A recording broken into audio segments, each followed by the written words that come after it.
Merhaba arkadaşlar.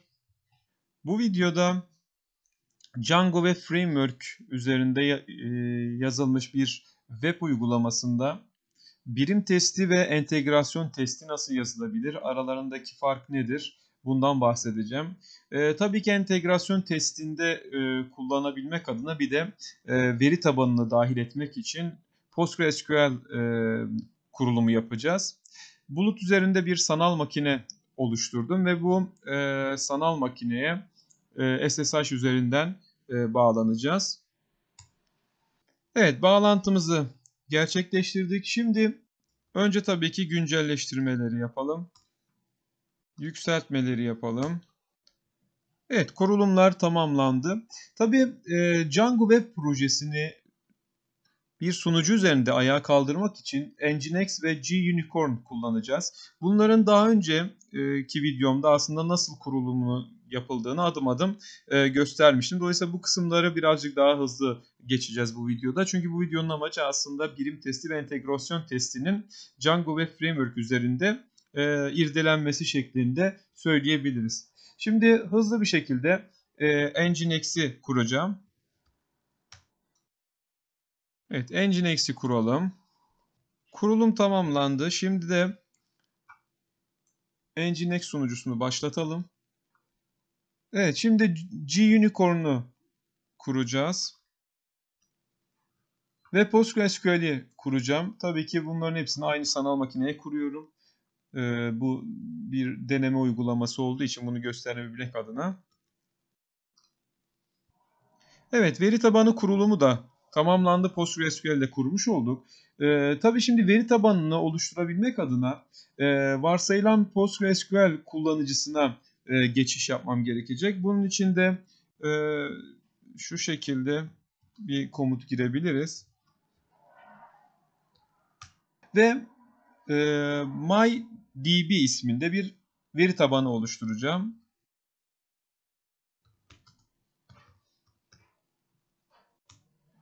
Evet, veri tabanı oluşturduk. Şimdi PostgreSQL komut satırına geçelim. Yeni bir kullanıcı oluşturacağım. Bu kullanıcı CS isminde bir kullanıcı ve 1, 2, 3, 4, 5, 6 diye de bir şifresi olacak.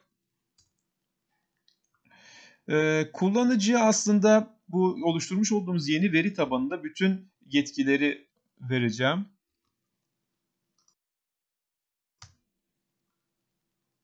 Şu an veri tabanı sahibi aslında varsayılan kullanıcı PostgreSQL ama şu an CS isimli kullanıcıyı bu veri tabanının sahibi olarak değiştiriyorum.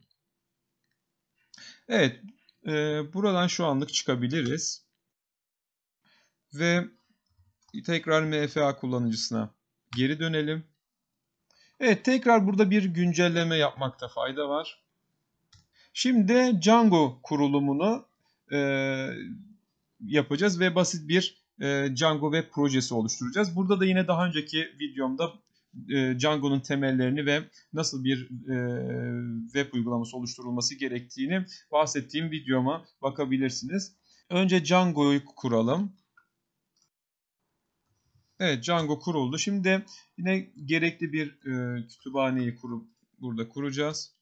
Ve pip aracını da kuralım. Evet, Django ve Framework'ün PostgreSQL veri tabanına bağlanması için gerekli olan adaptör ve kütüphaneli de kurmak adına şu komutu yazıyorum. Ve yine gerekli bir kütüphane. Şimdi PostgreSQL varsayılan olarak 5432 portundan aslında bağlantı kurar. Ve Django Web Framework'ün de 3000 portuna projeyi oluşturacağımız için bu iki portun erişimini açıyorum. Tabii PostgreSQL veri tabanına lokal makinenin dışından bir erişim yok. Böyle bir erişime de şu anda gerek yok açıkçası. Ama 3000 nolu portun bulut üzerindeki sanal makine ayarlarında erişime açılması gerekiyor. Evet, bir Django Web projesi oluşturalım. İsmi veri proje olsun. Şimdi bu oluşan projenin ayarlar dosyasını açalım.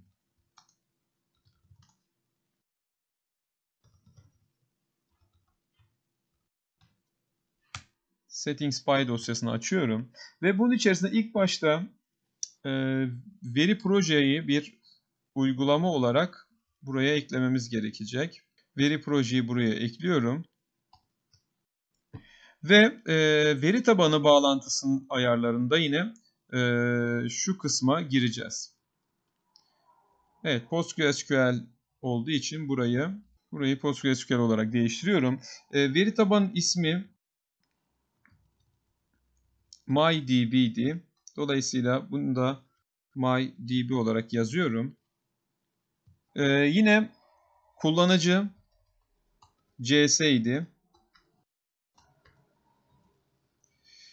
Şifreyi girmemiz gerekecek. Ve sunucu nerede? Lokalde aslında. Dolayısıyla host ayarına localhost yazabiliriz. Ve hangi porttan? 5432 portundan bağlanıyor. Evet, bu ayarları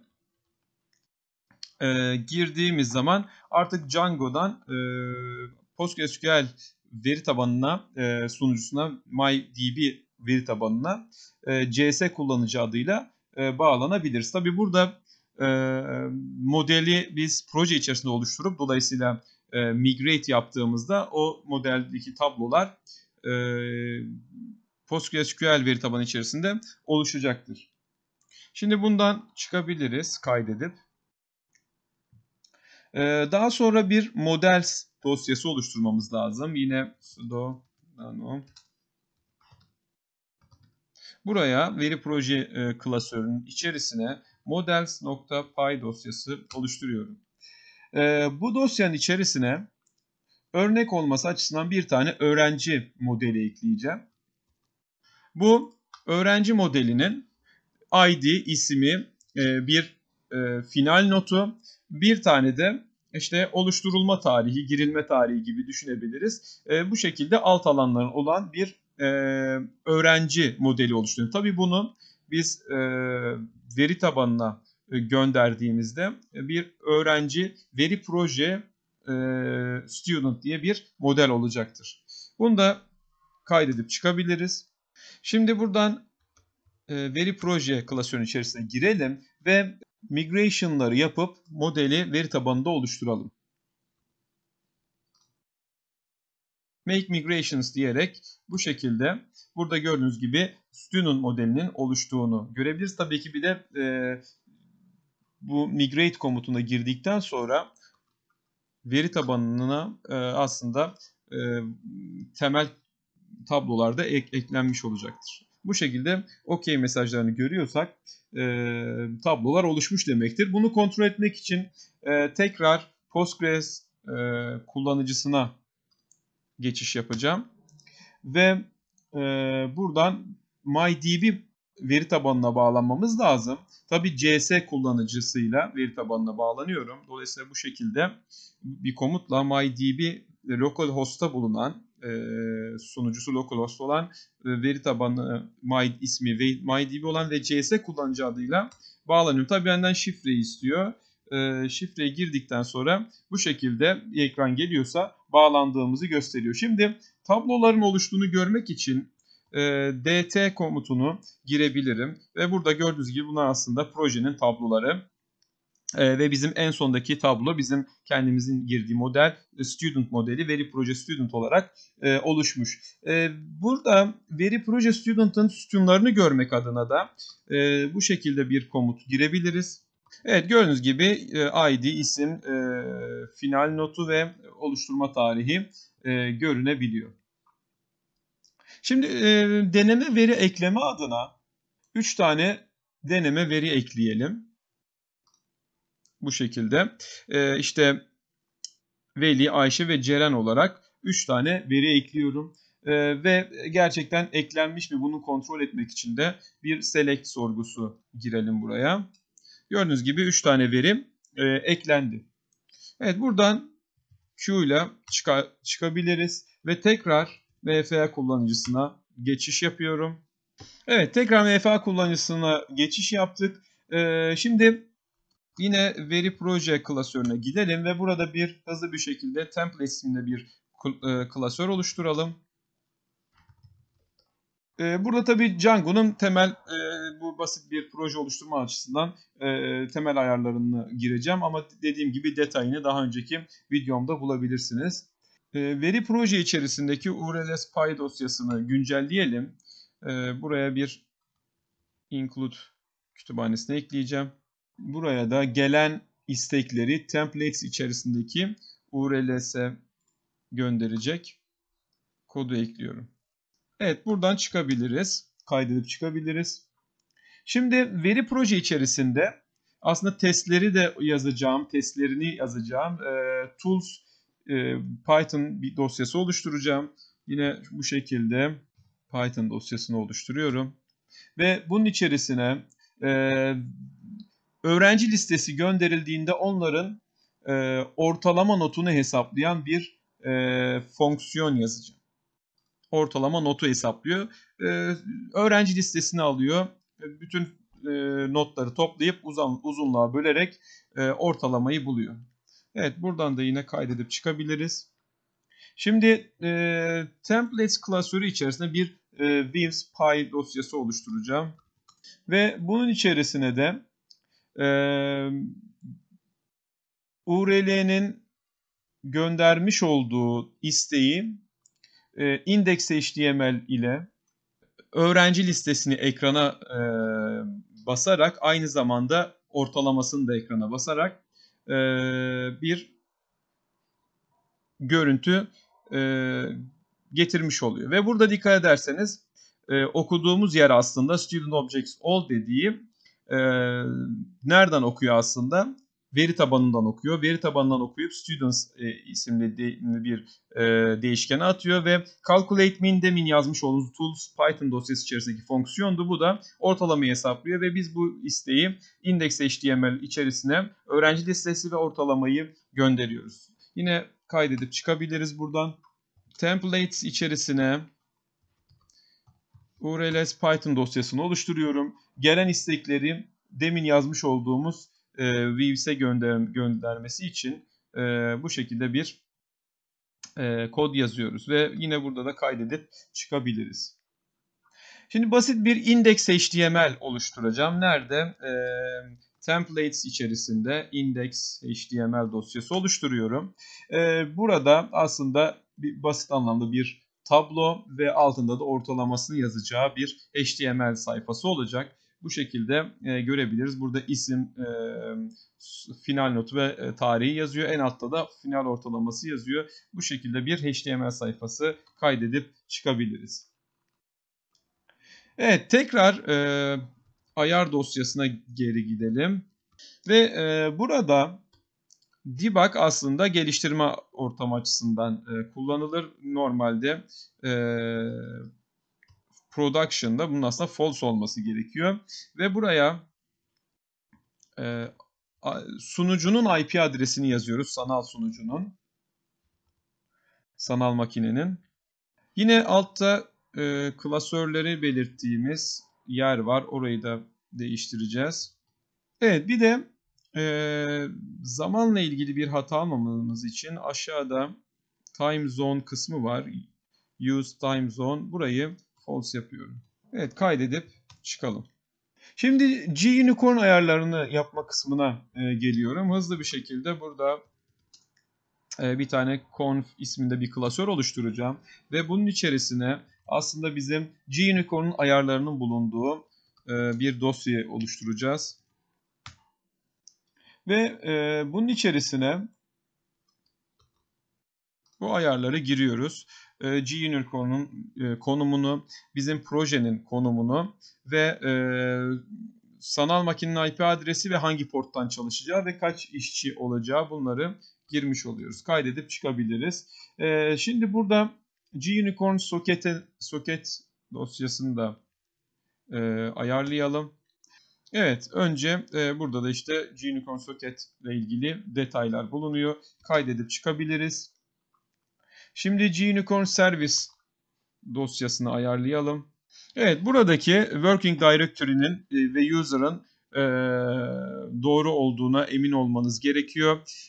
Exec Start'ta yine G-Unicorn'un konumu, işçi sayısı ve burada aslında veri proje whiskey'nin nerede olduğunu belirtmemiz lazım. Ve demin yazmış olduğumuz ayar dosyasını çizgi C diyerek burada parametre olarak buna vermemiz gerekiyor. Yine kaydedip çıkabiliriz. Evet, şimdi bu soketin başlatabiliriz. Daha sonra da sistem kapanıp açılsa da, reset olsa da tekrar bu sistemin otomatik açılacağını söyleyebilirim. Şimdi Nginx ayarı kaldı. Nginx ayarını da yapalım. Şöyle bir ayar giriyorum. Burada 3000 portunda dinlemede olacak ve gerekli gelen talebi G-Unicorn'a yönlendirecek. Burada da kaydedip çıkabiliyoruz. Evet, şimdi şu klasöre gidelim. Yine dediğim gibi Nginx ayarlarını yapmak adına ve buraya bu şekilde bir ayarı giriyoruz. Evet, yine ana klasöre gelelim ve burada güvenlik duvarında Nginx ile ilgili izinleri verelim. Daha sonra MFA kullanıcısı buradaki. Bunu da yine ilgili gruba ekliyoruz. Evet, Nginx'i yeniden başlatabiliriz. Evet, şimdi sitenin çalıştığını görebilmek adına web tarayıcısına IP adresi yazıp Enter'a basalım ve burada aslında Nginx sunucusunun kurulu olduğunu görüyoruz. Bizim kurduğumuz Django Web Projesi neredeydi? 3000 portundaydı. 3000 portuna gidelim. Evet, gördüğünüz gibi basit bir tablo var ve bu tablodaki veriler aslında PostgreSQL veri tabanından geliyor ve altta da final ortalamasını hesapladığımız bir sayfayı burada görebiliyoruz. Şimdi burada bu tekrar Tools kısmına Python dosyasını açacak olursak burada bir ortalamanın hesaplandığı bir fonksiyon vardı ve buna bir tane aslında birim testi yazacağız. Şimdi Django Web projesinde aslında birim testlerini ve aynı zamanda entegrasyon testlerini yazabileceğimiz test.py dosyası var. Bunu tabii biz oluşturuyoruz. Buradan çıkalım. Sudo nano veri proje test.py şeklinde ben burayı oluşturabilirim. Şimdi tabii ki birim testleri için ben hangi kütüphaneyi kullanacağım? Unit test kütüphanesini kullanacağım. Ve unit test kütüphanesi birim test, yani bir fonksiyonun birim testi olarak algılanabilmesi için test ifadesiyle başlaması, yani fonksiyon adının test terimiyle başlaması gerekiyor. Tabii ki bir de neyi test edecektik? Onun kütüphanesini de ekleyelim. Tools Python dosyası içerisinde calculate mean fonksiyonunu ekliyorum. Ve tabii ki modeli de ekleyelim buraya. Student modelini. Şimdi bunun için bir tane aslında sınıf yazacağım. Tools test isminde bir sınıf olabilir. Ve bu sınıf test case olarak algılanabilmesi için test case'den kalıtım alması gerekiyor. Şimdi önce birim testini yazalım. Evet, bu birim testi, dikkat ederseniz fonksiyon test olarak başlıyor. Test ismiyle başlıyor. Ve ortalamanın hesaplanmasının test ettiğimiz bir durum. Şimdi birim testinde sadece birime odaklanmak gerekiyor. Yani birim, yani biz birden çok birimi bir birim test içerisine dahil ettiğimizde aslında bu ne oluyor? Aslında kısmen entegrasyon testine dönüşmüş oluyor. Dolayısıyla sadece o birime odaklanmamız lazım. Doğal olarak burada verinin veri tabanından okunup test edilmesi aslında birim testi olmaktan çıkar. Çünkü işin içerisinde veri tabanında girmiş oluyor. Doğal olarak bizim burada acaba hata veri tabanından mı kaynaklanıyor, bir hata oluşmuşsa, yoksa birimden mi kaynaklanıyor? Buna emin olmak için birime sadece odaklanmamız lazım. Onun için ben burada mesela örnek 3 tane öğrenci verisini oluşturdum ve bu öğrenci verilerini students dizisi olarak tanımlıyorum ve ortalamayı hesaplama fonksiyonuna ben diziyi gönderiyorum. Ve bana bir ortalama geliyor. Ve beklediğim ortalama nedir? 29'dur. Şimdi bunu kaydedip çıkalım. Ve test etmek için bunu Django Web projesindeki testi çalıştırmak için aslında bu şekilde manage py dosyasını kullanarak yanına da test'i verdiğimiz zaman bu gidip test py dosyasına bakıyor ve birim testleri varsa bunları, birim veya entegrasyon testleri bunları çalıştırıyor. Gördüğünüz gibi bir tane test yazmıştık. Burada da OK mesajını aldığımıza göre bu başarılı bir şekilde geçmiş oluyor. Şimdi gelelim entegrasyon testine. Dolayısıyla entegrasyon testine ben neyi entegre ediyorum açıkçası? Veri tabanını entegre ediyorum. O zaman tekrar bunun içerisine gidiyorum ve şimdi de entegrasyon testini yazacağım. Evet, buraya bu şekilde bir entegrasyon testi yazdım. Entegrasyon testi olduğunu nereden anlıyoruz? Çünkü burada veri tabanı da buraya entegre edilmiş oluyor. Student Objects All veri tabanından bütün öğrencileri çekiyor ve ortalama fonksiyonuna gönderiyor. Ortalamayı alıyoruz ve tabii ki 48,33 diye bekliyoruz burada ortalamayı. Yine buradan kaydedip çıkıyorum. Ve şimdi tekrar test çalıştırdığım zaman mesela burada entegrasyon testi başarısız oldu. Neden? Yine sonuç 48,33 ama kaç tane 3 var virgülden sonra kestirilemiyor. Zaten burada bu gibi durumlarda açıkçası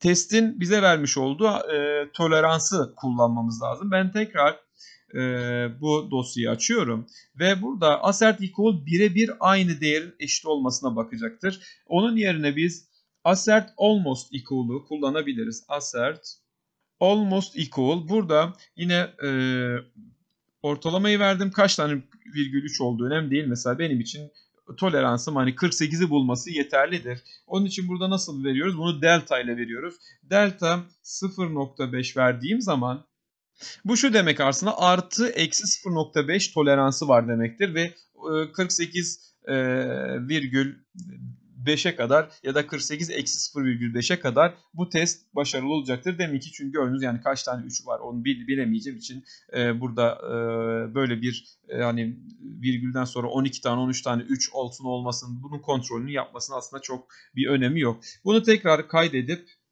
çıkalım ve tekrar testi çalıştırdığımda iki testinde başarılı olarak geçtiğini OK mesajını aldığımızı görüyoruz. Dolayısıyla burada entegrasyon, birim testi ve entegrasyon testinin aslında irdelenmesini gördük. Birim testinde sadece birime odaklanmamız lazım ve diyelim ki bir başka birim orada mutlaka olması gerekiyor. Bu durumda ne yapmamız lazım? Entegrasyon testinden onu çıkartmak adına o birimi bizim aslında mocklamamız gerekiyor. Mocklayarak sadece birime odaklanacak birim testleri yazmamız gerekir. Tabii ki bir birime birden çok birim testi yazılabilir. Buradaki aslında amaç nedir? O birimin doğrulayan bir sağlaması durumunda olan birden fazla fonksiyonun olmasıdır. Sonuçta bu proje geliştirilebilir bir proje olacağı için sürekli yeni eklentiler, yeni düzenlemeler olacağı için bu fonksiyonlar aslında test ettikleri fonksiyonları sürekli doğrulama pozisyonunda duracaklardır. Bu videoda özetle aslında bir Django Web projesinin sunucu üzerinde ayağa kaldırıldıktan sonra PostgreSQL veri tabanının olduğu bir proje bu. Dolayısıyla entegrasyon testi nasıl yapılır, birim testi nasıl yazılır, bir Django Web projesinde bu testler nasıl yazılır, nasıl çalıştırılır ve test nasıl yorumlanır bunu göstermeye çalıştım. Bir başka videoda görüşmek dileğiyle.